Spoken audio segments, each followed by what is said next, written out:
Okay. So Emily and Tyrell can maybe introduce themselves a little. Should we introduce ourselves to them? We're the usual suspects to us. We know each other.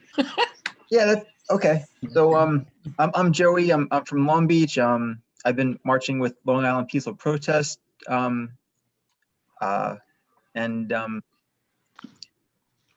I'll go. Who's next? Jim Brown, I'm Secretary Green Party, Nassau County. I live in Island Park. And Gail Brown. I live in Island Park. Good to meet you both. yeah. I'm Alan Hunter. I'm the treasurer of the Nassau group from New Hyde Park. And I'm a long-term supporter of the notion that punitive law enforcement is a bad idea. And I'm Cassandra Lems. I'm actually right across the table from Alan. I just don't have my video running. Good to hear what everybody has to say tonight. I'm Chris Schmidt from Freeport, a longtime Green Party member, and I'm glad to see this people's plan. I'm really enthusiastic about it. I endorsed it, and I'm hoping to go to the protest, the driving protest on March 20th. Fabulous. All right. Oh, yes, that is very exciting. Where they're driving to? Where they're driving Well, to? we'll talk all about it, Seth. That was a great segue, Christine. We didn't even set that up. Great news that I just missed. Over. Hello. Hey, Tom. Hey. Hi, Harry. All right, keep introducing yourselves. Joey, I like your hat. Shelley, yeah, all you see is a hole. Circle. I'm Shelley Dorfman. I used to live in Freeport, but now I moved to Port Washington, but I'm still active as whatever I can do. Usually just talking.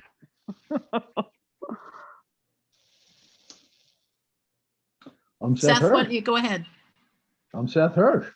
I'm an accountant. Used to be the treasurer. Harry? I'm Harry Berger. I ran for Congress last year. Tom? Oh, there you go, Harry. I'm Tom Newman. I'm in Westbury, near the jail. But not in the jail. Nope, not at the moment. And I think That completes that's everybody except for our presenters. Should I mute everyone except for the presenters until after the presentation?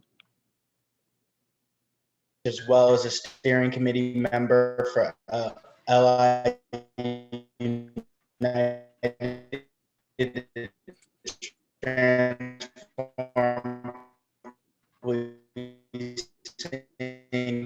Change.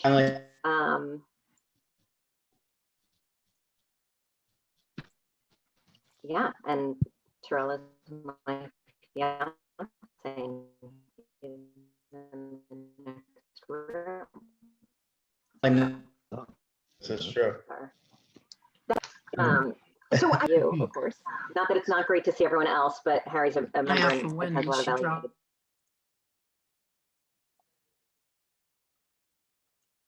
Who's in the waiting room? She dropped Everything. So did I. All kinds of different organizations that support the plan and endorsed it, or making a show of support and talking about it. And Newsday and Channel 12 were there for at least a little bit. They left before it was over. Yeah. Yeah. So when we were driving out, actually, I said, Harry, you reminded me of the most important lesson, which is always travel with duct tape. Because in the wind that was out there today, Harry, we could not have held the event. We had about 20, 30 or so banners. And where we were in front of Ballone's office on Suffolk Highway with the wind, things were just going all over the place. And Harry showed up with his duct tape and Really saved the day. You saved the day, literally. So thank you. Yeah, that is. Yeah, Good luck. engineer said there's two things you always need: duct tape and WD-40. If it doesn't move and it should, you spray WD-40. If it does move and it shouldn't, you use duct tape. That'll solve half your problems. I love it. I love it. So I'm hearing from, certainly I know, oh, I'm sorry. Post the presentation of Keeps falling apart.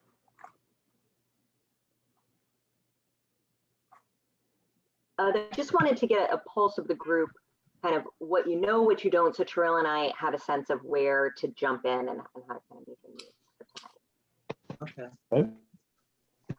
So I guess let me attended start with, oh, go ahead, sorry, Tom. I attended the 3-hour online session a couple weeks ago, so maybe I know more than most people. I don't know. Beautiful. So you attended one of the info sessions. Yeah. Awesome. Has anyone else been to an info session?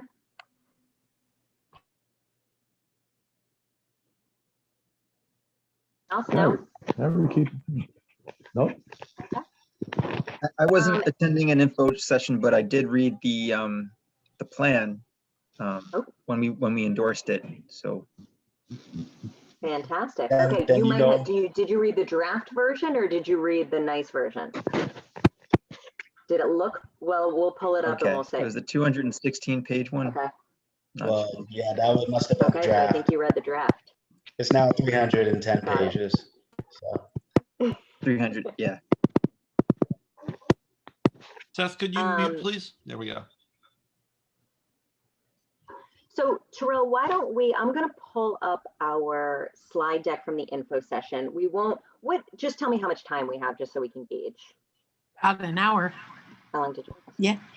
About an hour, so until about 8:30 Yeah, and or then so? there's still time for questions after that. Okay, perfect, great. Awesome. So I'm gonna pull up the initial slides that we use at our info sessions. We just ended our 4th Sunday in a row. We are gonna have one more. And we do, if you are interested in the full info session, I'll give you if you're on Facebook, the Facebook information where you can see this past Sundays, because it is on there, but we'll do maybe an abbreviated one for right now. And then engage a little bit. We have the opportunity today that I think will kind of go beyond the info session. We'll do a snippet and then we'll talk a little bit about where Suffolk and Nassau's plans are, so we can kind of engage with like, how are we bringing this into what's happening in the world? And then for those who want to be involved, which is hopefully all of you, what we can do to build this out together. Does that sound okay? Beautiful. So I think is it possible to get my screen enabled and then I can share some slides? I'm gonna make you the presenter. Beautiful. And that should Okay, enable perfect. you to share your screen. That's great. All right. So let me know if you can see my shared screen. Are we good? Yep. Yes. Okay. Tyrell, do you want to do the intro? So we're talking about the full title, which is the People's Plan, Reimagining Policing and Public Safety on Long Island. There were 3 convening coalitions. There were Long Island Advocates for Police Accountability, which popped up after the murder of George Floyd. And they really came together as a group of organizers and activists. They have former retired police officers. They have lawyers on their team. This is, I guess, the most familiar face that people probably recognize is Fred Brewington and Tracy Edwards, who are part of LIFEBA. And so they really, they started holding Nassau's feet to the proverbial fire as it relates to trying to get a process that was fair and equitable and adequate for developing a reimagining policing plan. And well, I'll talk about that a little bit later. Then, of course, you have Long Island United to Transform Policing and Community Safety. That's us. We also came up after the murder of George Floyd. It was convened by the Long Island Black Alliance, made up of Jackie Burbridge and Shaniqua Levin. They convened a number of different organizations to come together to create a single coalition. Right now, we have, I think, over 50 organizations that are part of the coalition. And we were heavily focused on organizing across Long Island in order to get significant recommendations and changes embedded within the Reimagining Policing plan, as well as just overall change as it relates to policing and community safety. And finally, you have United for Justice in Policing Long Island. They have been around for a while, and they've been organizing to try to inform policing on Long Island for probably a decade or so. Definitely since the time that Suffolk County has been under a DOJ settlement agreement. So these were the three convening coalitions. But in addition to that, we have three other organizations that contribute significantly to the development of the People's Plan. You have New York Social Action, a budding organization that works on the transforming crisis response section. You have Gender Equality New York, organization that developed the transgender, intersex, and non-binary people's rights section. And you have Long Island Language Advocates Coalition, or LILAC, who developed the language access section. Beautiful. So I want to go through just to ground us a little bit so that folks know kind of how it came that these coalitions came together, and then which was the impetus for the development of the People's Plan, and will bring us back, of course, to the murder of George Floyd this summer and the people taken to the streets throughout the country in one of the largest uprisings in a generation. So it was because of the power of the people coming out to the street that Governor Cuomo announced an executive order called Executive Order 203. It was back in June. And the executive order said that because of racial bias in policing, that all municipalities were being asked to take a look at their departments, at their policing models, to bring in groups of community members, interested parties, police, and collaborate together in order to come up with some kind of a reform and reinvention plan due to the state by April 1st, or they would risk state funding.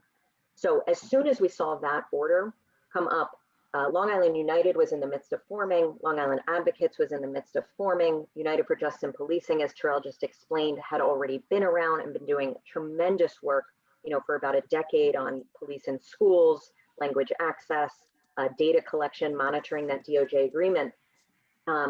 And we kind of all learned about each other, found each other, started monitoring what was going on in Nassau, what was going on in Suffolk, and deciding that collaboratively, we wanted to bring all of the resources together to start drawing out what came to be known as the People's Plan. So it gets grounded this summer after the murder of George Floyd. We get our Executive Order 203 that I just talked about. It's coming due in now about 2 weeks.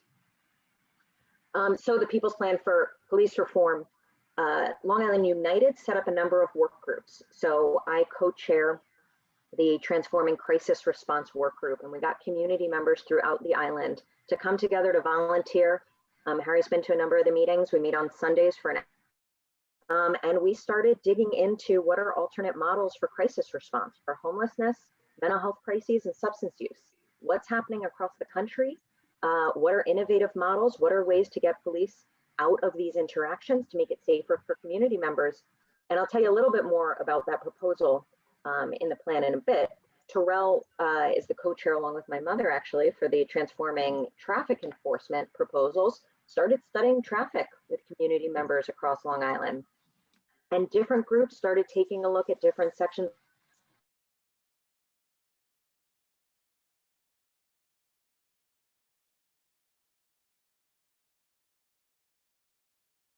on the left of our People's Plan cover page. And this really, when I talk about a collaborative process, I think I speak for both Tyrell and I have never been a part of an initiative such as this that has had such diverse people, racially, economically, religiously, gender, Generational. any slice of life that you could think of was involved in this coalition. And what's pretty amazing is that we've only seen each other in these squares, most of whom I've worked with. I've never met in person, which is pretty phenomenal. I'm going to take us actually directly to the LI United website. Can you all still see the screen? Yep. Okay, great. So the LI United website was put together again by a volunteer, this woman, Chelsea, unbelievably talented, as everything that's happened in this coalition has been done on a voluntary basis. This is where you're going to find the full People's Plan. You're going to find all the different ways to get involved. And I'm going to take us to here, People's Plan, just to give you a quick overview so that you can really see what the full plan looks like. I'm going to download it. The screen's still following, still sharing? Yeah. Okay, great. So I definitely encourage you, I've heard a couple of you have read through it. It is 310 pages. It involves 12 proposals. You can start to see all the organizations that have already endorsed. Pretty impressive document. So that's where you'll find our overview of the whole plan, and you can also download the one-pagers. So the one-pagers are summary documents of each of the sections. So if you need a cheat sheet, if you want kind of the Spark Notes, Cliff Notes version, you'll see the main proposal for each of the 12 sections of the People's Plan. And then you're going to see an easily digestible visual that's going to take you through the main points of what's involved in each proposal. And we'll go through some of these in a minute. Just wanted to give you an overview for kind of where you could reference this stuff. So Tyrell, do you want to kind of run through the 12 proposals in the People's Plan? So there are 12 proposals or 12 sections. And though we count police accountability as one proposal, there are actually 9 sections of police accountability. So overall, you're talking about 20 sections for the most part. So the 12 proposals are transforming crisis response, transforming traffic enforcement, transforming police accountability. Embedded in there is the development of a CCRB, the development of a police inspector general, implementation of the STAT Act, oversight by the Public Safety Committee, restructuring the complaint process and IAB process, implementing the Right to Know Act, and we'll talk more about each and every single one of these. Implementing liability insurance, engaging community members through a community survey, and restructuring or articulating clearly the use of force policies and capturing data. Then we have section 4, which is how are the counties handling hate crimes and transforming hate crimes. We have section 5, transgender, intersex, non-binary people's rights. Then the case for police-free schools, language access in the police department. And then we have a couple of sections that take a broader scope. So section 8 is building authentic trust and legitimacy within communities, and it offers some strategies for how the police department can do that. Section 9 is police department's use of technology and social media. Then we touch on hiring, training, and education, officer wellness and safety, and then finally, continued reinvention. So those are all of the sections. We also have a critique of the, we have a prologue. We have a critique of the Nassau County Plan. We probably would have had a critique of the Suffolk County Plan as well, if that was, but that draft had not been put out. So we had a critique of the Nassau County Plan. And then we have an epilogue embedded within it. Yeah, and the prologue, actually, Tyrell had mentioned Fred Brewington, one of the preeminent civil rights lawyers, who's one of the leads of the Long Island Advocates Coalition and an absolutely brilliant writer. The prologue's about 7 to 8 pages that really tracks the history of policing. So it really grounds this moment and this police reform plan in the greater context of where policing has been certainly in society from coming out of the slave patrols to where we are now in Nassau and Suffolk. And I think that's one of the beauties about this plan is it really holds that large context.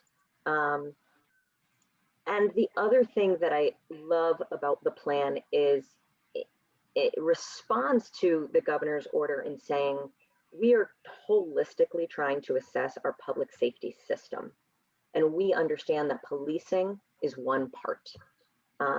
It's not the only part. At this point where we're at in society, we can acknowledge that there are places where overall community members say we would like police to be, but they are way too broad. And we obviously we'll talk about kind of the role of police in different of these areas, but also that we need to more expansively understand what our public safety system is, and ensure that we are reducing the police footprint. That's how we like to frame it. So we want to reduce the scope of policing. We want to increase police efficiencies to make the policing that is there more effective and more efficient. And we want to mobilize other public safety resources. May I ask a question to the group? I mean, so we can go through each one of these and make it very quick. Or if there's a particular interest within the group around one of these sections, ideally, hopefully, between Emily and I, we know enough of it, but because we weren't the writers of every section. But if there's a particular interest, we can also dig deeper into a specific That's a really section. good idea, Tyrell. Yeah.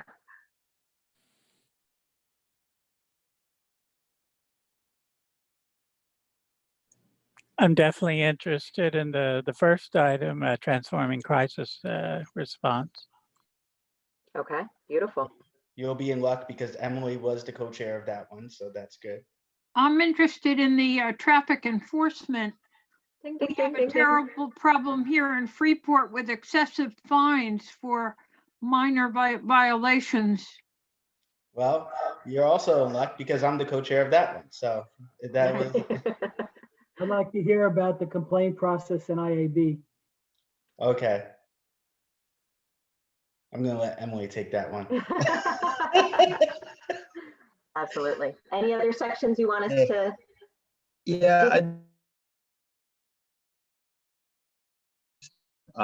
police. Got you. Okay. Yeah. All right. Well, let's start with there. And I think, Charlie, I appreciate that question so that we don't have to just be talking at you. So I think what I'm going to do is I'm going to give kind of a little overall snippet about the transforming crisis response, and then I'll pause and answer questions. We can engage on it, then maybe go to traffic and do the same thing. Does that make sense? So we're not too lectury? Yeah. I think that works. All right, we'll tell you all the ways you can get involved afterwards. So I'm going to stop sharing here, and I'm going to pull up. Sorry, let me just figure out my share screen real quick. And the updated one-pagers are online, I think. Yeah, I just downloaded, so. Okay, good. Okay, so I'm going to take you to our one-pager of the crisis response. Our overview visual. Everybody can see that? Make it a little bigger for you. Okay. So a lot of folks have probably, have folks heard about the alternate crisis response models that have been popping up around the country? I mean, the CAHOOTS is the most well-known. They've been around for about 30 years in Eugene, Oregon. I don't know if anybody's heard of the CAHOOTS model. Maybe, maybe not. So what we did as a group is we took a look at where models of an alternate crisis response system to remove police from engaging with mental health crises, substance use, and homelessness calls, where that was happening, and we really studied them in depth. So not only do we read about them, but we also got in contact with the folks who were leading those programs, which has been really powerful. And one of the things that we've learned, which of course, is that most programs end up piloting off of each other, and they usually get informed by programs that are already in existence. So it's one of the resources we really want to offer both Nassau and Suffolk, is the relationships we've had and are continuing to build with the folks in Austin, Texas. I usually don't think progressive reform's coming out of Texas, but certainly Austin makes a little more sense. And Austin has done an unbelievable job at transforming their crisis response system. So we drew a lot of our proposal from their model, as well as Denver's model. And we incorporated pieces from both of those. We also looked at Georgia's model. They have a really robust alternate phone call system. So instead of 911, they have what's called 988 for mental health crises, and they have a way to integrate 911 and 988. They have an incredible behavioral health response system. And we also took a look at the pilot that is going to be set up or may have just started in New York City. There's about 15 other places throughout the country that have expanded their crisis response system. And what all of these models have in common is that they treat mental health, substance use, and houselessness as the public health crisis that they are. And what they understand is that public health crises need a public health response. So to Joseph's question of how do we get guns out of police? Well, what crisis response, alternate crisis response is looking at is how do we get police and their guns out of as many of these circumstances as possible so that we have a different responder system. That's not what you were asking, Joe? I just don't think that a deadly weapon is prudent for any type of employee that's supposed to be a public servant. Absolutely, yeah. So we can talk more about that specific question, but I think one of the things we know while police do have weapons, we want to make sure that police and their weapons are away from as many circumstances as possible. I agree with the weapons, but I'm just specifically looking at guns. Yeah, gotcha. And I wasn't, yeah. That's really what I wanted to look into today. But I there's a lot of other good important topics too. But thank you. Yeah, no. It's a great conversation, kind of socially, for us to be thinking about, without question. But what we do know with regard to guns is that mentally ill folks are 16 times more likely to be killed by the police during an interaction than any other person. And we needn't look no farther than Daniel Prude up in Rochester to see what can happen when armed police officers end up attending to a mental health and a public health crisis. So currently a call comes in, it goes to the 911 dispatcher, and the only option they have right now is to dispatch the police. One of the things that does is it makes specifically people of color and Black people in specific not want to call the police, which means they're not able to access the type of help that they actually need. So this ripples out all throughout the system. So our transformed crisis response, I'm going to take us to the bottom of this one pager to take a look at the components of our proposal. Then I'll show you a little bit of how we implement them. So we have 4 components. Number 1 is changes to the 911 call centers. If we want a different dispatched response, that first point of contact is going to be the 911 call taker. They need to be able to assess what kind of call this is. So right now they do assess for when they need fire trucks, right? They do assess for when you need an ambulance. Models across the country are also assessing for, is this a mental health, substance use, or having to deal with homelessness? Is this a non-criminal, non-violent call, a public health emergency where we need a different first responder team? So we have a whole bunch of reforms about what it would take to train your 911 call dispatchers to be able to assess for these types of calls that can be diverted away from police. Our second components are first responders. So if we're not having police as first responders for all of these calls, who do we want responding?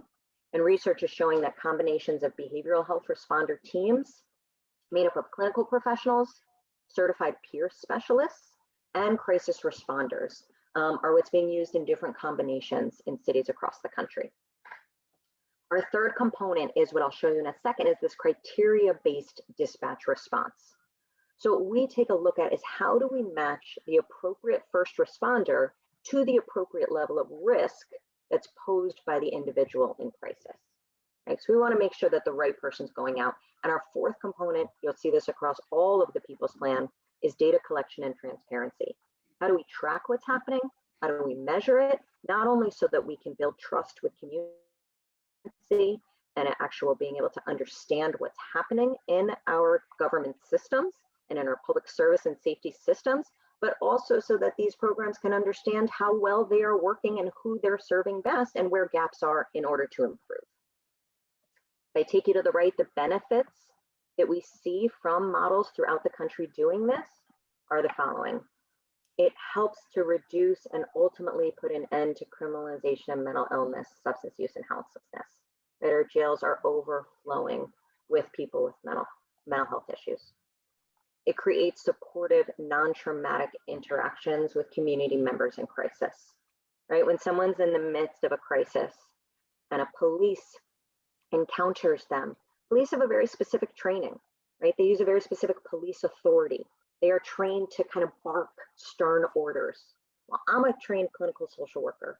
And one of the things is someone who's going through a crisis, that type of interaction is going to immediately start to escalate things.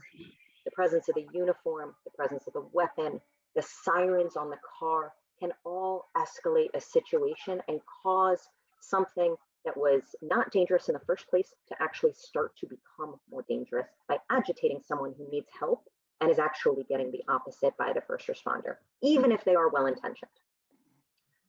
This model also produces linkages to long-term support services by getting connected already into the support system. It's cost savings, it reduces money to taxpayers. I wish clinical social workers were paid much more, and I absolutely advocate for that, but right now, dispatching these crisis responders is much less costly than police, who are then being paid overtime to sit for 8 hours while draining resources in the ER.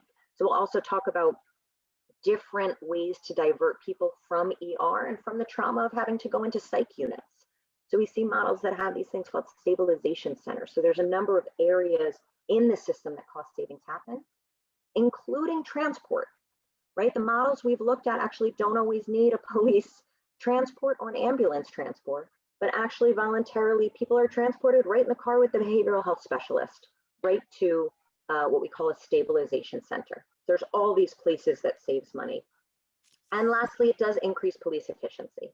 The People's Plan overall, it's not an anti-police plan. We do at this point still recognize a role for the specialty and the specialization of police, but we know that public health is not where they need to be, and that this will increase police efficiency so that they can respond to the things that, at least at this point, society has agreed we do want them in, which right now they spend about 4% of their time responding to murder, responding to rape, responding to aggravated assault, and burglary. Those are the things most people want police responding to, and they spend only 4% of their time doing that, and a much greater percent of time responding to things like public health crises. So I'm going to wrap up by showing the tiered response here. So you'll see the colors on the left kind of guide you through it. Or tier 0 is if a call comes in and someone is expressing that they're having mental health, some kind of mental health crises, but they don't, it's not an emergency. They don't need someone coming out to the home, but they did call 911. That's the number they knew for a resource, or family member called. Someone said, I think this person needs help. That's the number I know.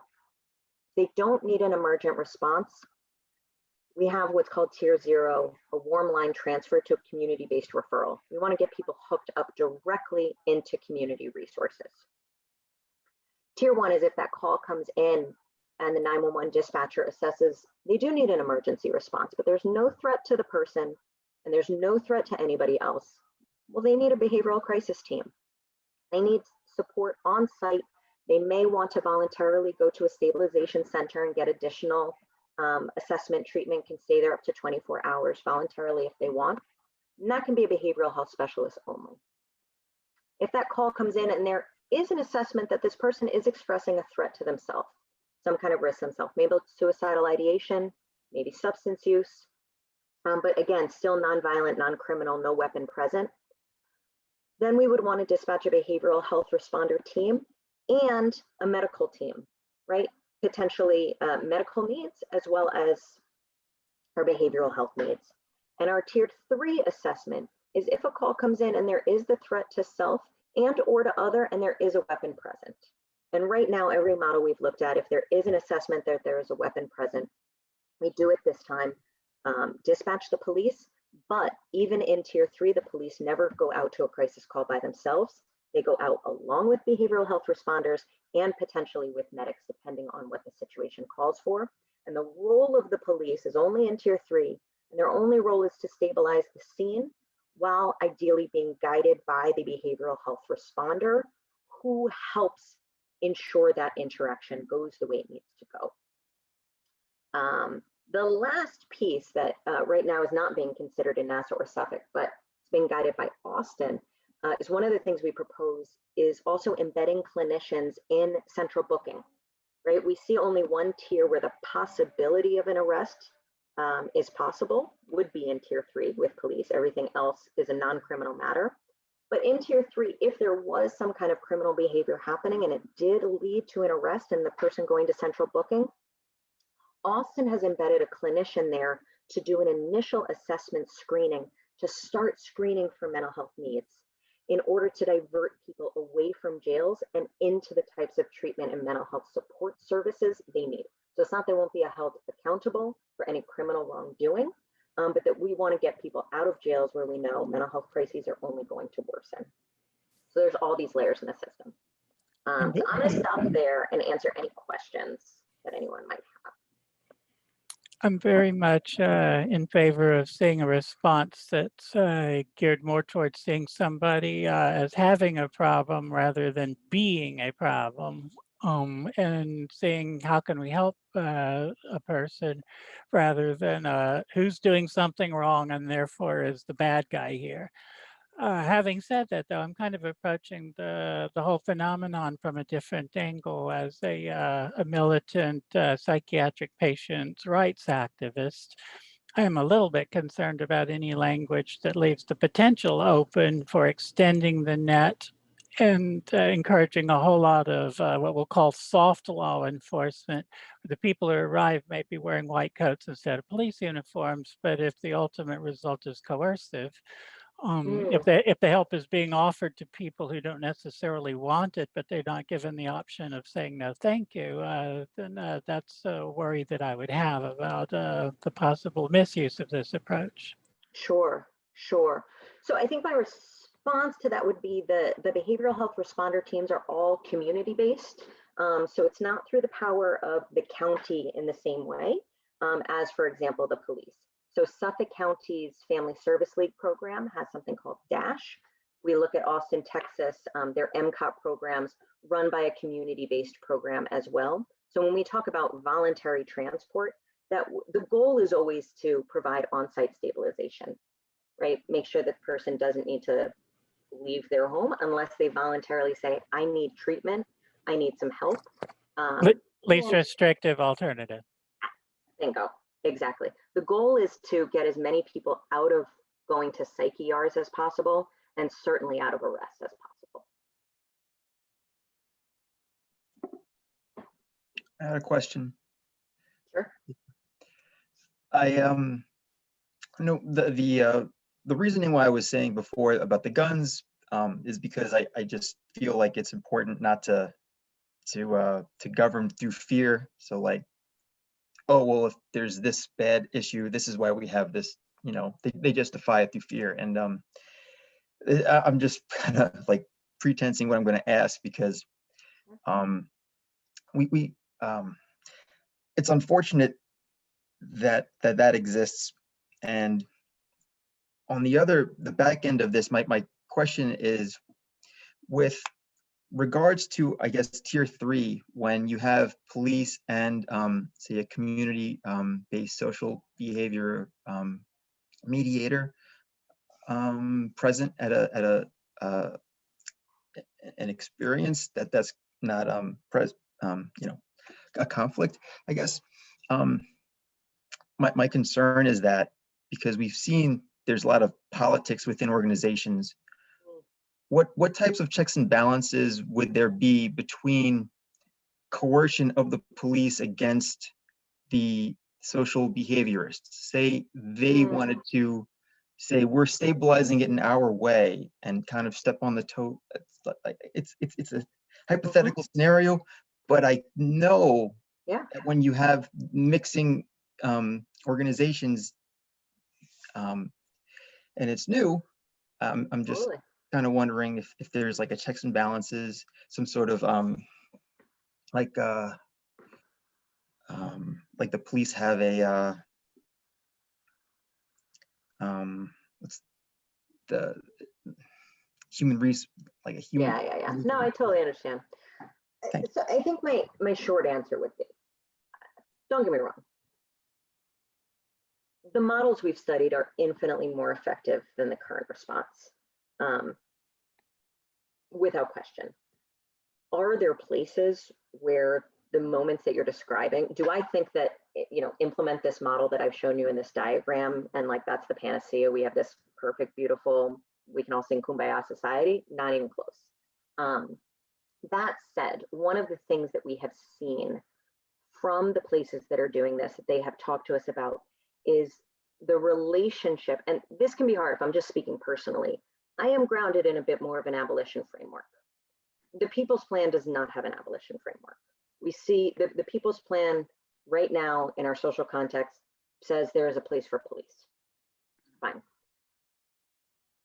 Places like Austin, Texas and Denver, one of the things that happens is that they are really working in relationship between the two. So they have monthly meetings, and there is a development of a relationship and a respect for each other's roles. So Austin, Texas has said over years, while they came in with police kind of very much looking down at the clinicians of like, you don't really know anything, you don't know how dangerous this is, that's great, why don't you go play with kids or whatever we think social workers do.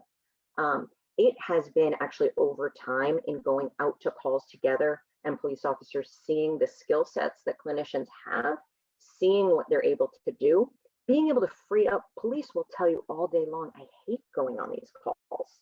This is not what I came in the field to go do. They don't actually often, what we're hearing, want to be there.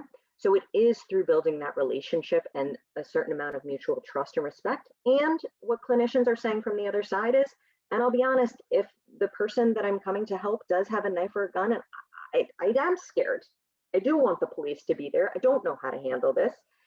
And there is building up a mutual respect for each other's skill sets in that scenario. So that's the goal that we're going for. Does it get there perfectly? Not necessarily. And I think that your point's really well taken, Joseph. Well, I genuinely appreciate your personal points and feedback on that, because some of my friends are police officers, and they tell me, like, specifically, I do not like going to the call where it's like the abuse, the drug abuser saying, it's my birthday, I want money, give me, and like, that's just a waste of their time. But on the other hand, there's other people that I know who are in law enforcement who aren't as grounded, and so that's and just seeing how I guess, like, the allure of militarizing police sometimes with organizations that aren't grounded can be more appealing to organizations. That's where I was trying to understand if there is like an idea of a checks and balances. I also was, but that's good to know about Austin and Denver.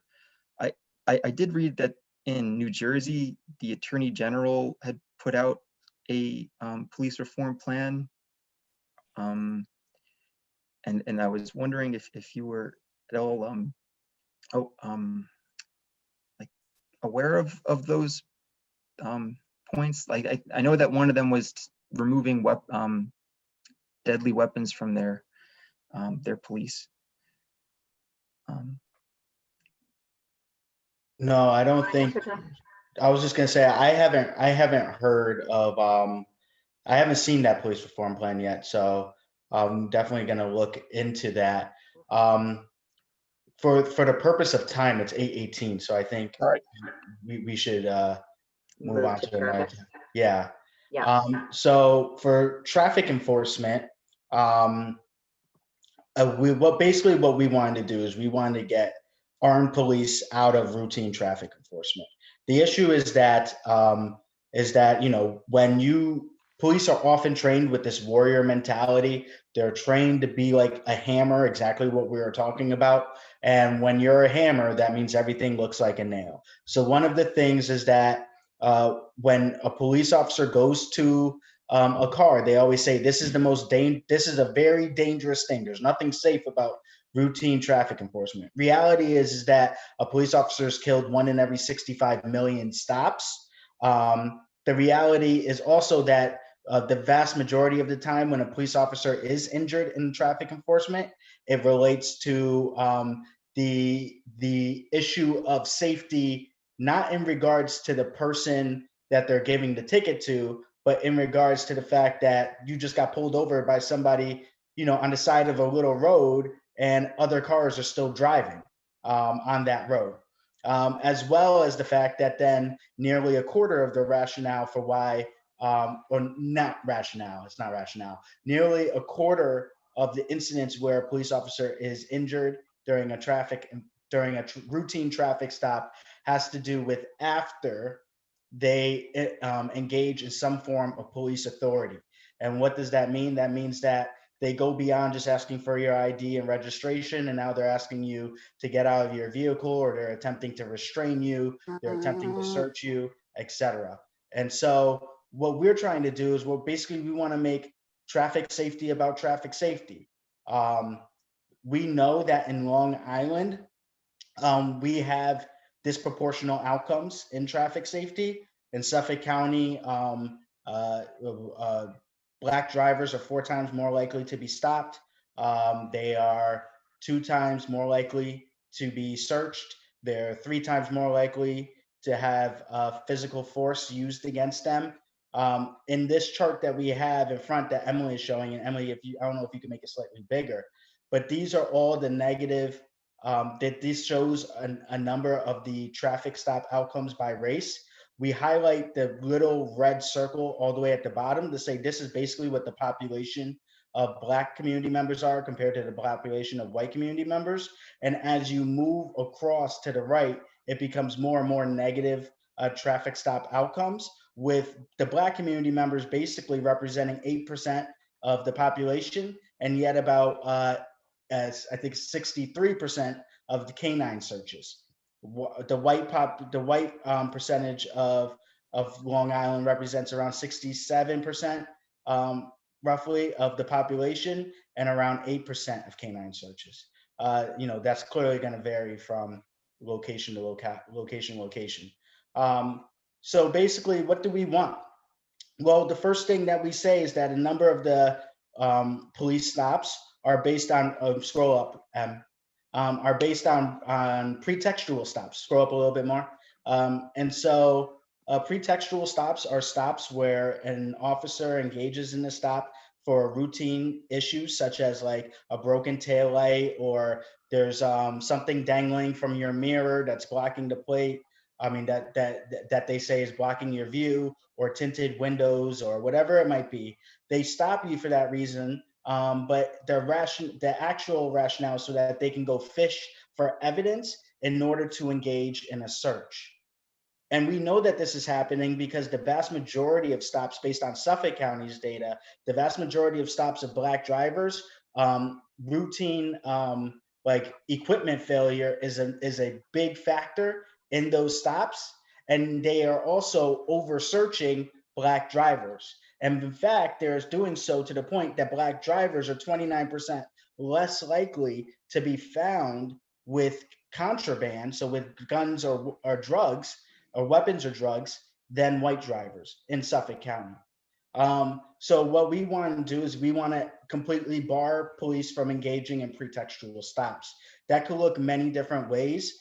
Nassau County, basically not even entertaining the conversation. Nassau County has pretty outdated data systems. And so they're saying, we need to first look at our data. We need to first look at our data. I promise you this is occurring in Nassau County. Unfortunately, they are correct in that their systems are so archaic that it's a shame that it's 2021 and this is what they're doing. So they are going to be trying to update their data systems. But in the meantime, that means that the status quo, this will be occurring. And the reason why I'm confident that this will be occurring is it occurs all over America. Long Island isn't any different. And in Suffolk County, we know that this is occurring. They did make a big leap forward, I will say. They did take a step in the right direction in saying that we will end consensual searches. Consensual searches means that they will no longer stop you for a routine traffic stop and then say, do you mind if I search your trunk? Do you mind if I search your back seat real quick? That once you give consent, they don't have to have any rationale whatsoever. They don't have to have with that wording, whether you say yes or no, they can interpret that as giving consent. Yeah, and then Unless you know exactly. that the magic words are, I do not consent to a search. Yes, exactly, and particularly with that wording. Once you give them the okay, they could have nothing, but they could go and search your vehicle and your car. And a lot of people don't recognize, and particularly with tricky wording, don't recognize that they have that power, and that the police don't actually just have the power to go search you whenever they feel like. So they're getting rid of that. Now, the issue is that that's not necessarily going to stop pretextual stops from happening, because there are other places such as Virginia that has actually said that you can no longer stop a vehicle and then utilize the smell of marijuana as rationale for engaging in a search. So there are other things. Philadelphia, for example, completely ended pretextual stops. They basically said, do not stop vehicles over equipment failure. Do not stop vehicles over tinted windows. And they said, if you do stop, or I shouldn't say that. I believe their motto is, you can stop a vehicle, you're going to take a picture of their license plate and mail a ticket to them, or mail a warning to them, and keep it moving. They're basically ending it completely. The model where I believe Suffolk County is getting it is actually from an Oregon model. And what Oregon said was that you cannot fish for evidence whatsoever. So it's not just including consent. So Oregon said, the only questions you can ask are questions related to the routine traffic issue, the issue at hand. Hey, do you know your windows are too tinted? They're tinted too dark? No, I didn't know. Well, this is the information I need to give you about tinted windows. Here's a warning. You can go back and get it fixed. These tinted windows. They can't ask you about, hey, where are you going today? Did you just come from that house over there? That house is always having problems. Do you know this guy? You can't ask any questions like that that's unrelated to the issue at hand. They took a piece of that, which is including consent, and brought that in. It's a step forward. We're not there yet in Suffolk County.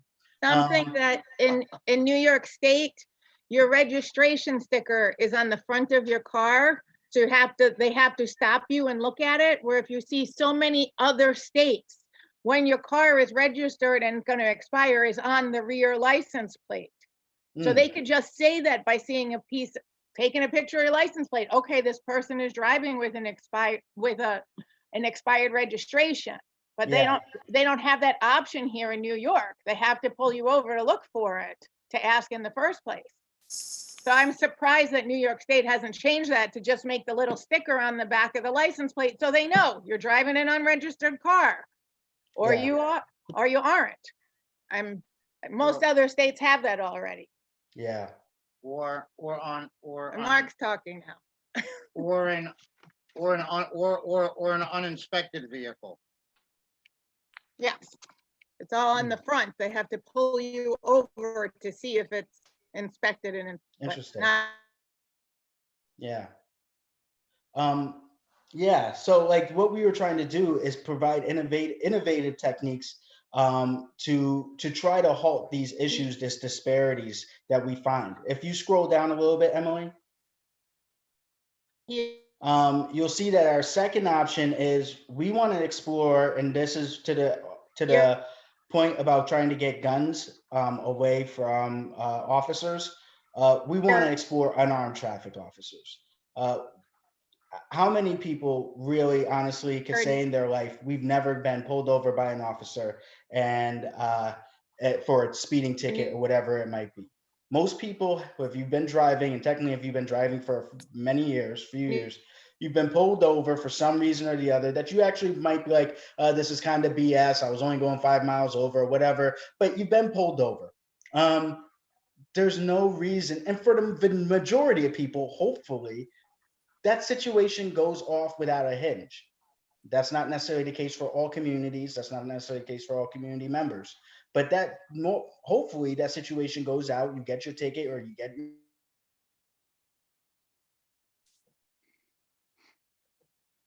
lethal weapon in that situation. We don't necessarily believe that it is. We believe that routine traffic stops, like I said, don't normally result in harm to anybody.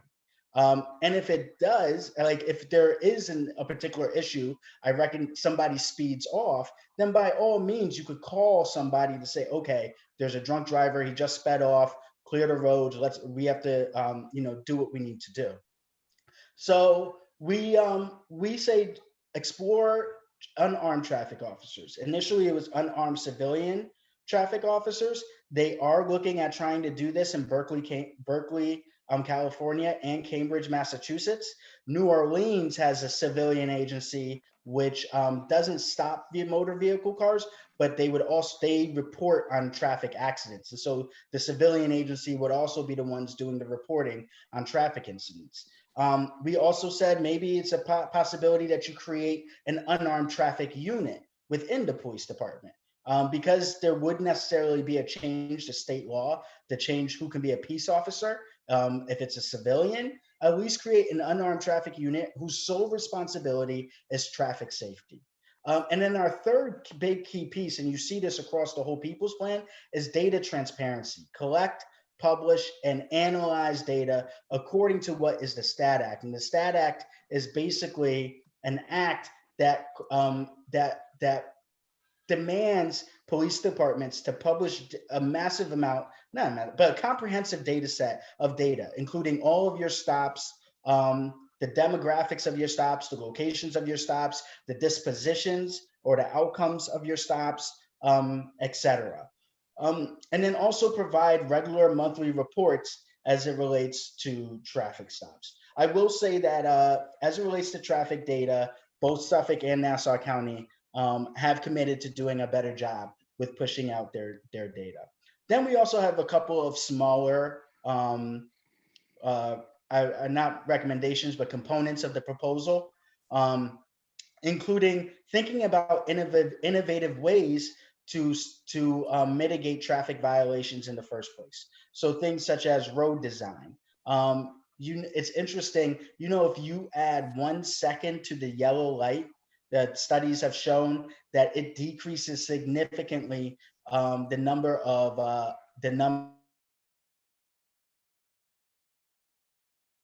so speed bumps, things of that nature, significantly slows traffic. Now you can't put speed up bump in every single road, clearly. Roundabouts significantly slows traffic. The thing about roundabouts is that they're very expensive. So you have to look at that holistically and see when are we really doing significant design work on in our communities. But also someone mentioned about fines and overdoing the fines. We know that this is an issue. So we propose that they actually get a voucher program, which would say if there's an equipment failure, why don't you just give a quick voucher to allow someone to go and get that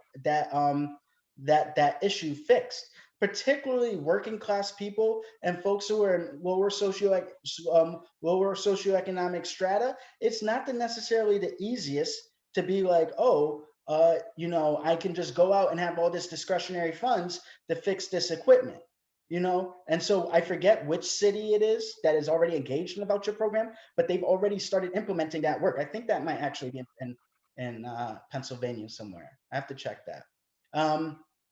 As well as installing day fines. Now, this is something that, actually Staten Island has implemented at one point in their period. And basically it's a fine that changes based on your income and wealth level. So why is it that, we're all paying the same amount? If you can pay more, okay, well, then I guess I could speed, because what's this $40 ticket to me? What's this $20 ticket to me? What's this $60 ticket to me? Whereas that's going to hurt somebody else much more significantly.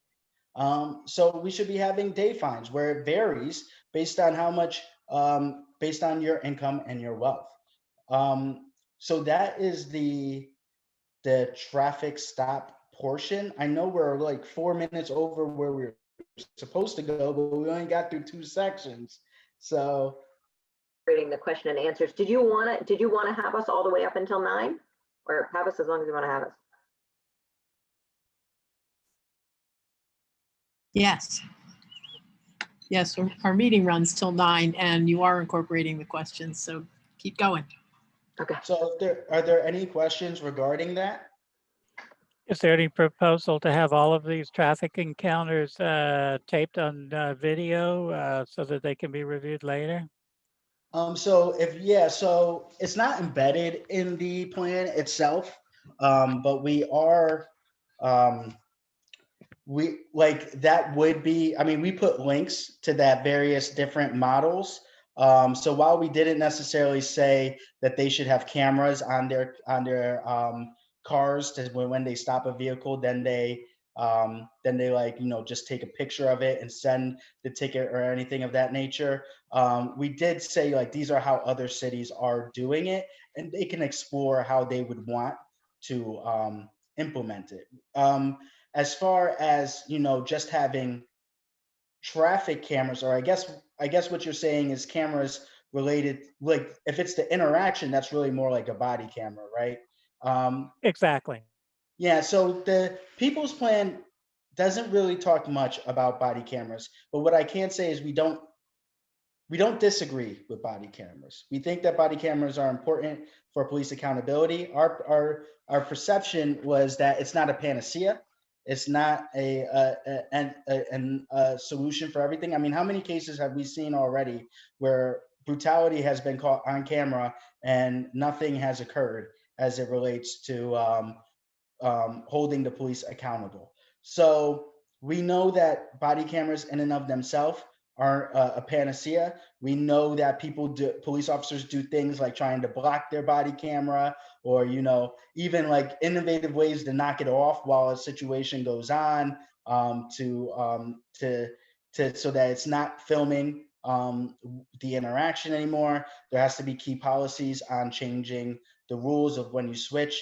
What I will say is, while I think I could speak for everyone in the coalitions by saying we support the body cameras, we also know that, to be fully honest, we know that Nassau County and Suffolk County were planning on implementing the body cameras. That was the big thing that they were planning on making the change. So going to do anyway.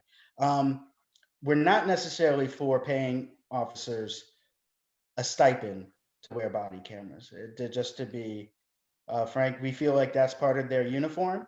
We feel like that's a necessary part of their job, and it doesn't make sense why they are getting paid extra money to wear the body cameras. But we are extra for carrying pepper spray or a gun. Well, exactly. So we don't feel like they need to have a stipend. We didn't officially endorse speed cameras, and we had a big debate in the coalition around speed cameras. The thing about speed cameras, which I'll be honest, I like, is the idea that they're unbiased. I mean, in a way that they're unbiased in that if you're speeding through a speed camera, you're going to get mailed a ticket. There are issues with it, right? Like, how do you know I'm speeding? It's just my car. Maybe it's my son that was speeding, etc. Maybe I lent my car to a friend and they were speeding. But whatever it is, there's this piece of like, your car or this vehicle went through this light or this at this speed, and everyone gets a ticket. You can't talk your way out of it. You can't show a little I'm a friend of a PBA badge, or I'm my dad's an officer, or whatever it might be, and get out of the ticket. Like, everybody gets a ticket, and it's unbiased in that way. Reason why we didn't necessarily endorse that, though we do have a section in it in the traffic section, was because the ACLU has written up about some of the big issues with traffic cameras, particularly in data security and how they're utilizing data. And it becomes all about to be fully honest, it becomes a lot of the big brother situation, knowing exactly where you can track where any individual is at any one time. Now, we know most people haven't changed like their Google Maps or things of that nature, and we know that technology is doing that anyway.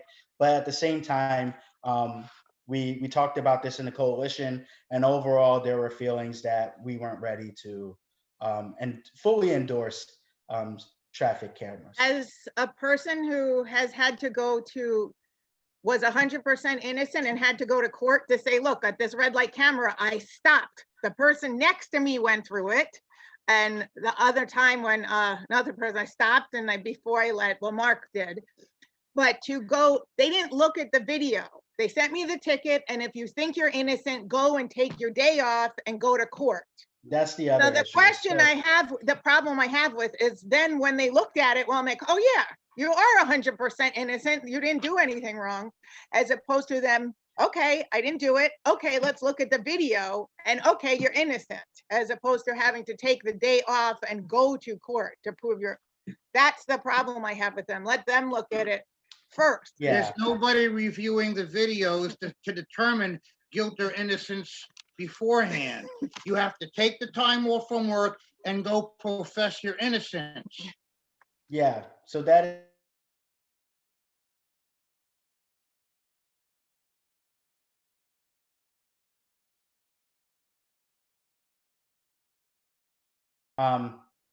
so are there other questions regarding traffic enforcement? I have one more. Go ahead, Jim. Well, I just have a general question so far. The two major items, the traffic and also getting non-police personnel involved in this whole process. How does, let's say, the Nassau County Laura Curran plan, do they address any of these issues? Nassau County, well, I'll say that Nassau County, after reading the People's Plan, at first they had this full-throated defense of police officers going to out for mental crises. After reading the People's Plan, they actually did make some adjustments to the tiered model. I don't know if it's exactly what Emily was looking for. Definitely not exactly. But it's a step in the right direction. So both Suffolk and Nassau are taking a step in the right direction for mental health. I will say that. Go ahead. Sorry. Just to add to that, so and there has been some movement between Nassau. They had their first draft. We actually just got notice that the Public Safety Committee in Nassau just passed the current draft that they have. That's their second draft. And if you look between the two, and this is really a credit to so many of the advocates and organizers involved in this process. We've been having meetings with legislators to push them from version 1 to version 2. Version 2 does specify that they do want to have instances for nonviolent, non-criminal behavioral health emergencies have a non-police response. Now, there's a lot of details that need to be looked at, but having that in writing is massive. And they have said that they are looking for the other responses to be a dual response. So it is massive. Again, the implementation, how do they get from here to there? Both these departments don't have a whole lot of trust or any trust built up with the community, certainly with the advocates and organizers. So everything that comes in is like, I'm glad to hear that. It's great to see that in writing. You know, we need to be watchdog groups in that. But both have taken a step forward in terms of behavioral health response, which is huge. And I am trying to get a meeting with Patrick Ryder, the commissioner there. You know, we really, our organizations really want to collaborate with them as they move to implementation, to say like, great, we're not going away. We want to actually get closer into this process to help you do it in a way. For traffic, what I will say is, like I said, Suffolk County, as it relates to pretextual stops, I don't want to minimize the consensual searches, saying you can't ask for consent anymore at a routine traffic stop. That is a step in the right direction. Like I said, is it where we want it to be? No. Is it a step? Yes, and I will give them that. And hopefully they actually implement that. Nassau County completely, now I need to see in their newest plan if they actually had the full-throated defense of pretextual stops like they did in their first version of it.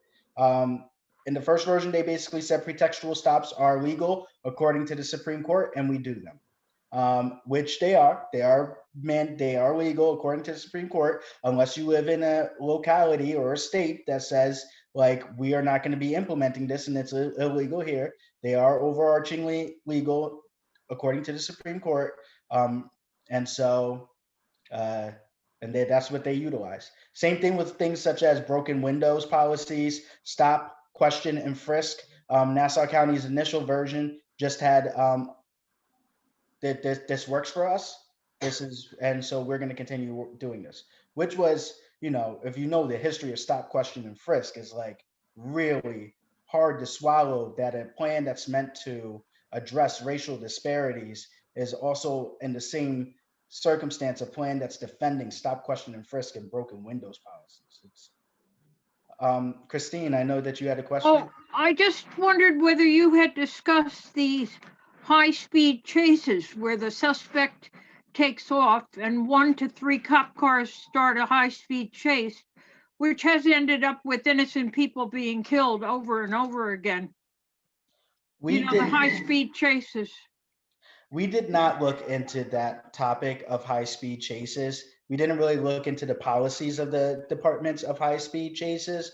I know high-speed chases are very lethal, just my understanding of it. Horrible. And I also know, particularly for innocent people, because a lot of times people get into car accidents, right, during a high-speed chase. Mhm. My understanding is that most policies say if you can avoid a high-speed chase, avoid it. So, like, I think that's my understanding of what the police department policies have been, but I can't be quoted on that. I don't fully know what their policies are for high-speed chases, but I think I recall reading something, at least in Nassau, about their policy was about not engaging in high-speed chases if it can be avoided.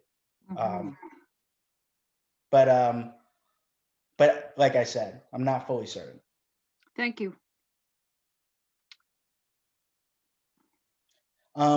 Quickly, do we want to talk about police accountability? So I think, Okay, and then I also, if we can do a quick overview, because I do want to save a little bit of time for next steps, what our actions are coming up and how you can get involved.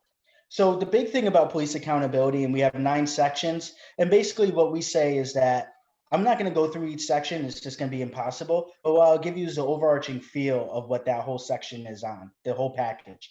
And what we basically say is you have to create an infrastructure of accountability and an infrastructure that is independent of the police department. So we really push against the idea of just having an internal affairs unit that currently exists in the Nassau and Suffolk County Police Departments. And we say you have to have a organization outside of the police department that is well funded, particularly connected to the funding of the police department, and that is providing oversight. And so our layers of accountability are a civilian complaint review board made up of civilian community members that would really be able, and a lot of CCRBs don't have teeth. Ours would, what we subpoena power, they'd be able to issue reports, but most importantly, in our proposal, they would be able to issue discipline. Like they would be able to say, this is what is required as it relates to discipline of this police officer or another action. The action is met, it will have to be then carried out by the police commissioner. We also offer up having a police office, police inspector general. Office of Inspector General that provides oversight to the police. They too would be able to engage in investigations if necessary. They too would be able to audit the police records, audit data, issue subpoenas if necessary, etc. Nassau County does have an office of the Inspector General. It doesn't have my understanding is it doesn't necessarily focus on oversight of the police, but it does do oversight of overall governmental functions like many inspector generals. Suffolk County does not have an office of inspector general. We also issued something called the Right to Know Act, and this is vital. The Right to Know Act is basically saying that, and during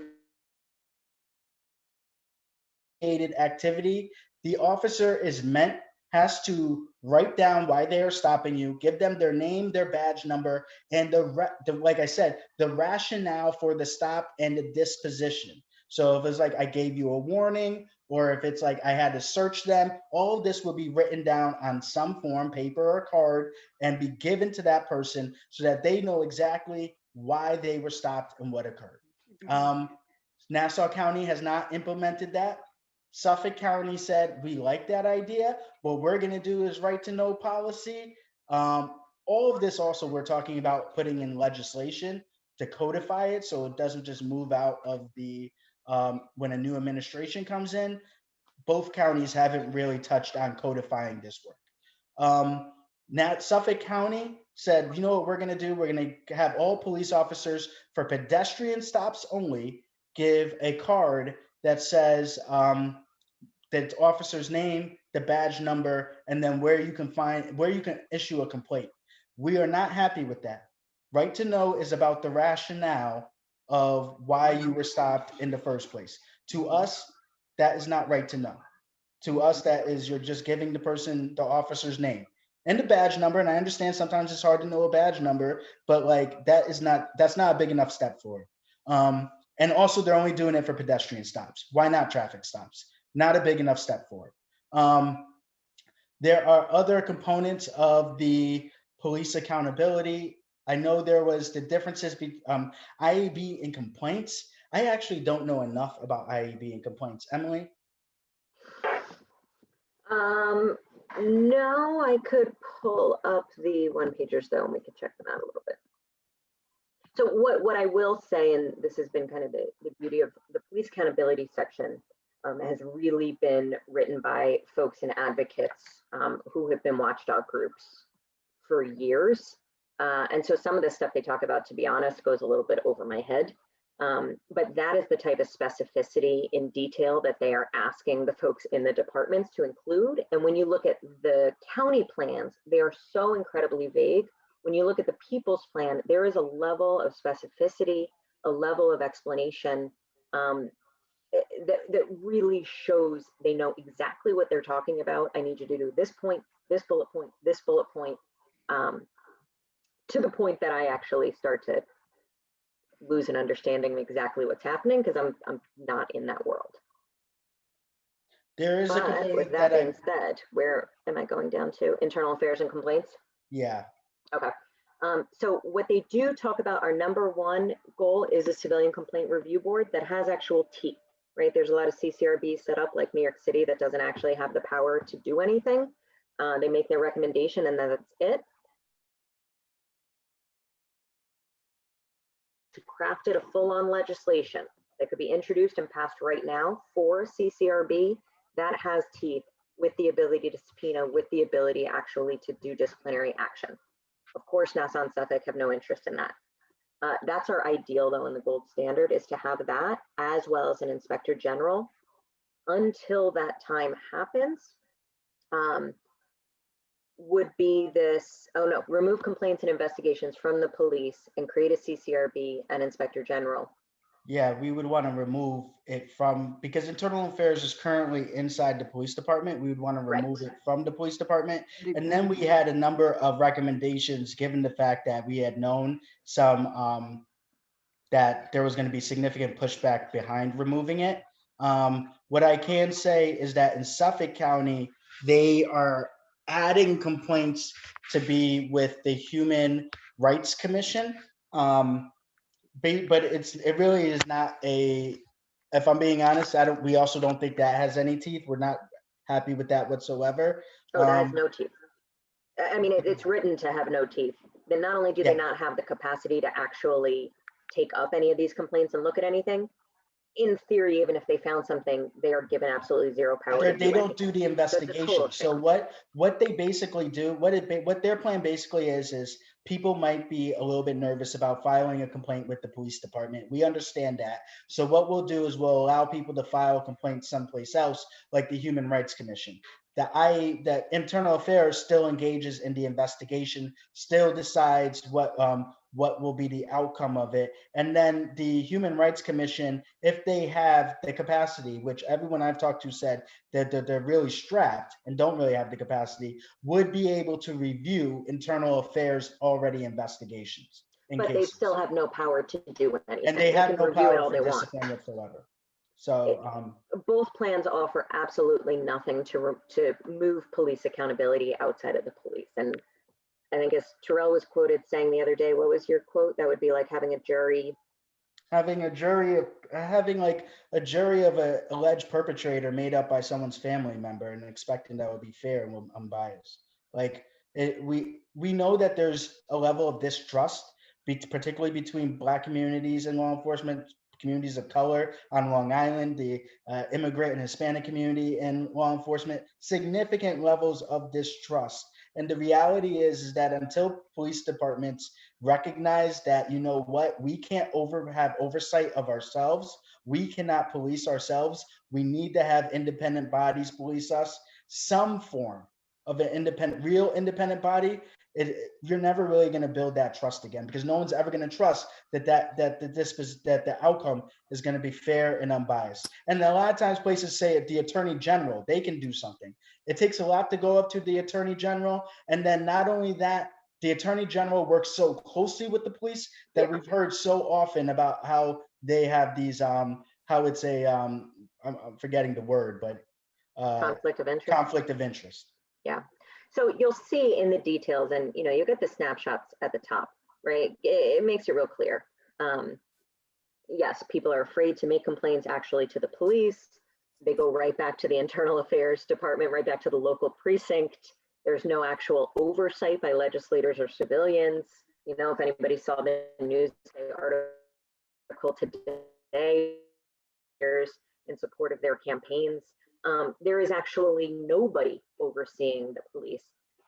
The process that the People's Plan proposes is putting legislators actually back in charge of the county resources, such as the police, that they have to come and present to the Public Safety Committee multiple times a year. This is what the data researchers can look into it. There's so many details of what needs to happen that's currently not happening. But I'm taking a look at the time. I do, if it's okay, want to move us just real quick to a couple of the ways you could get involved if you're interested, and what some of the upcoming events and actions are. Does that feel okay? Mhm. And then I want to direct all of you, please, to the LA United website. As you saw before, download the plan, take a look at the plan. We've got a really fun video on there. You can see where things have been written up in the news. You can take a look at the one-pagers, really spend some time with it. But then what do you do after all of that? Well, a couple of things. So the counties are moving quickly to pass these plans. And the reality is police reform that's gone on around the country has happened without a governor's executive order. Tyrell was giving a speech at a press conference today about how we will recognize the baby steps that have been taken. There are some things that both counties have done that 9 months ago weren't happening, or at least in name. And we'll recognize those, but we'll also recognize that those are in fact baby steps. And that where we need to be is so much larger. So we want to be pushing the counties now, between now and the next week or so, for final adoption. Suffolk's going to be voting on the 30th or 31st. And Nassau, I believe, is voting on the 24th, their full ledge. Even if they vote to make these plans exactly as is, if nothing else, we need our legislators to know we are watching, we are not going away. April 2nd, once these plans have been implemented, we're going to be there April 2nd, April 3rd, April 4th, June 1st, September, and next year as well. So get used to us, we're here. To that end, we've set up some really incredible technology to help facilitate this process. So if you go to this email right here, and I can send you all these slides, you'll pull up an automatic, kind of put your first name, last name, look up your legislator, and we already have an automatic email, automatic email that's generated. And it'll pull up your county executive, it'll pull up your county legislator. You can edit the email if you want. If you like it as is, you go ahead and press send. I've been emailing them every day, right? They haven't had people watching them. This is a new day and we really want people watching and them to feel that pressure, especially as most of them are up for election next year. Endorse the plan. All of this you can find on the website. You can endorse, add your name to, I think we have about 600 individuals and organizations now. We want to keep that growing. The People's Plan's not going away, and we plan to keep fighting until every one of these proposals is implemented. And we plan to have this be a living document. There's some issues you've already brought up today and other ones we're exploring that we want to build proposals out for as well. So we want to endorse. Right now, for folks who are on social media, we need to be advertising this. We need folks to know about the People's Plan. We're trying to get media out. We want social media out. If you like writing a letter to the editor, we've had a couple of folks get published, even in local papers, right? We want folks understanding police reforms out there, and it needs to happen, and we've actually got a strong base for it. And then a couple of upcoming events. Today we had a big press conference and signs of support that Harry was at with his duct tape. And also Nassau County had their Public Safety Committee hearing today at 2, where they passed this second draft of the plan. Tomorrow, Suffolk County or Nassau County, we're asking folks to sign up to make public comment. It's to the full ledge. It's in the afternoon if you're available at 2. I'll send you out the links. You register. For those who haven't made a public comment, you sign on to the Zoom link. They'll pull you in when it's your time. You have 3 minutes to say whatever you want to say. The last hearing they had, we had about 40 people there, every single person about how they support the People's Plan, and generally went in to talk about some aspect of the plan or something else they wanted to talk about with regard to policing or updating the county's plan. So we're really encouraging folks to do that. Thursday in the evening, a little more accessible for folks. There's a Public Safety Committee hearing, again with Suffolk. We want to flood them. We had them there for about 2.5 hours last time. They never get that kind of attendance at a hearing. So we really encourage people to go there and make comment. And on Saturday, and I think Christine, you already said you were coming, the Ride for the People's Plan caravan. We should We had be to there. sit through way too many Trump caravans this summer. I wanted to puke. We have a People's Plan caravan coming up. It is going to be next Saturday. It's a Stop Police Brutality Ride for the People's Plan. You can find that link on Facebook. Again, I'll send all of these slides to you as well after if you'd like. And we're going to take that all the way through Nassau County. That's what's coming up in the short term. And then projecting out, we're already planning for protests in both Nassau and Suffolk for the anniversary of George Floyd's murder. It'll be a People's Plan march in honor of George Floyd, and this movement's growing, it's continuing. If you go back to the website, you can find a way to, let me take you back here, this Join Us button. If you click that and you're interested as an individual, you can sign up. You can sign up just to get on our email list and get all our updates and come to our every other week meeting that everyone's invited to. You can also sign up to join one of our work groups. All of the research that was done, all the proposals, as I said, our work group meets on Sunday.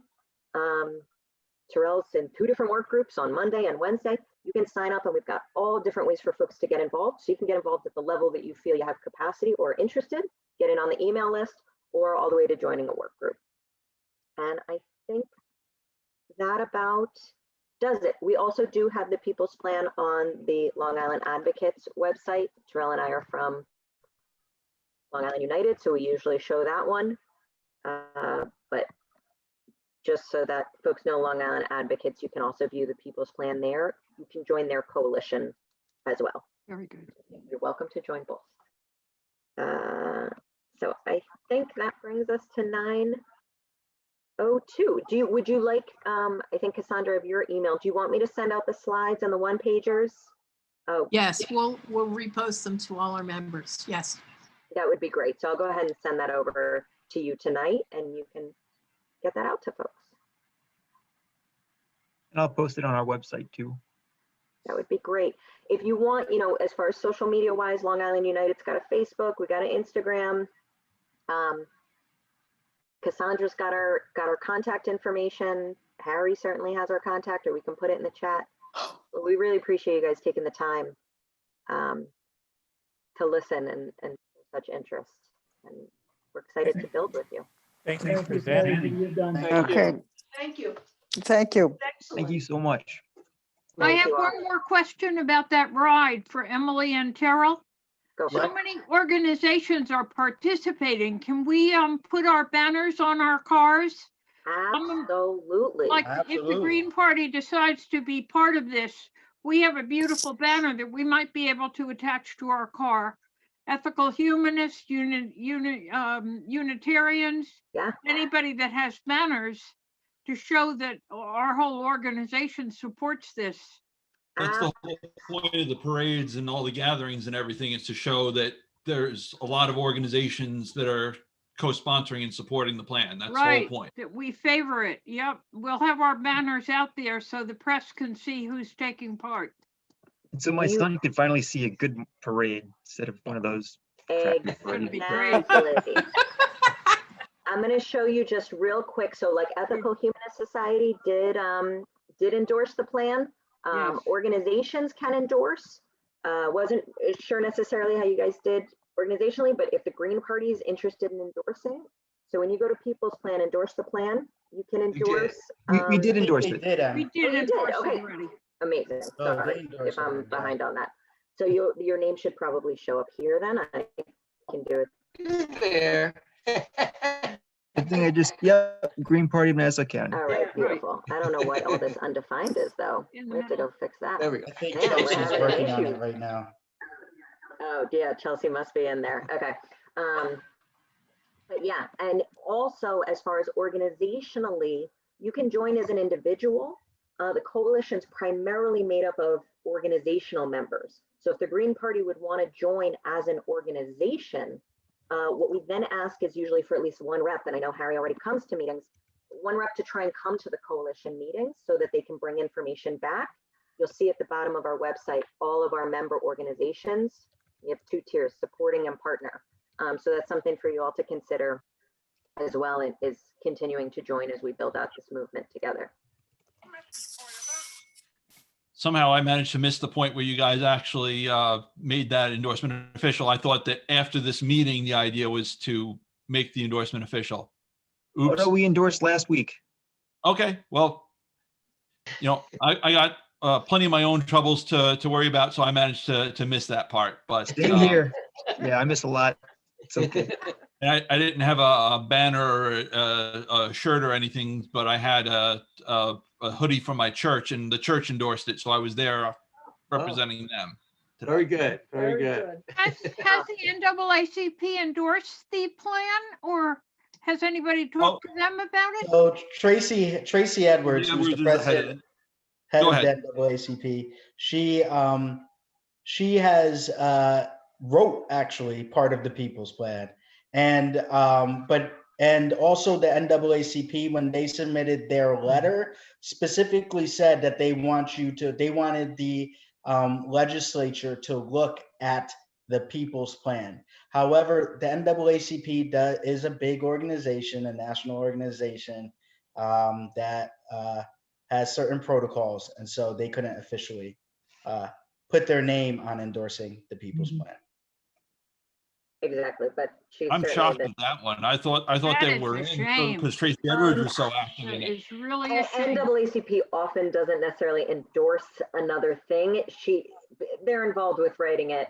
Their official letter that they sent very clearly says everything that we're doing is also in support of the People's Plan. Yeah, But because the NAACP statewide was coming out with their own recommendation letter, there's a little weird thing. But it's hard to say, like, we're pushing the People's Plan for Long Island, but what are we doing for Rochester? Like, they wanted to have like their state thing that this is what we're pushing throughout the state. So Right, but different counties might need different things changed.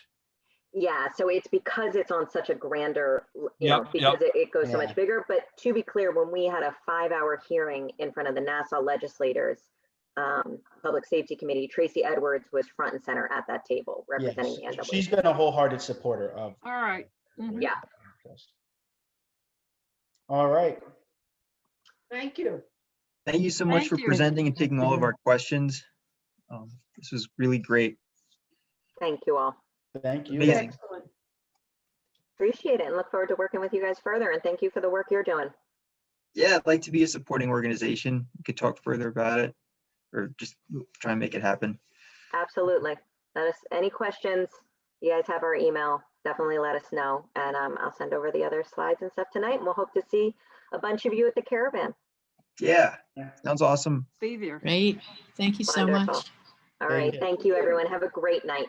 Thanks, you Thank too. you. And congratulations on your engagement. Thank you. Well, Maybe one of these days we can get married. COVID's playing some tricks with us. Take care, guys. Yeah, my brother was supposed to get married this year or last year, and COVID was just like, nope. I know we're on 2022 now, but hey, we're wearing and our they literally rings. want to so have a close wedding enough. with 12 people in attendance because like there's 6 people in my immediate family, so that's it. It's like parents and brothers, and that's it. and still that was just like, well, we also would have to fly across the country to do it because they're in the West Coast. So that Exactly. It's a tough one. anyway. Yeah. Well, good luck. I'll talk to y'all soon. Bye. Bye.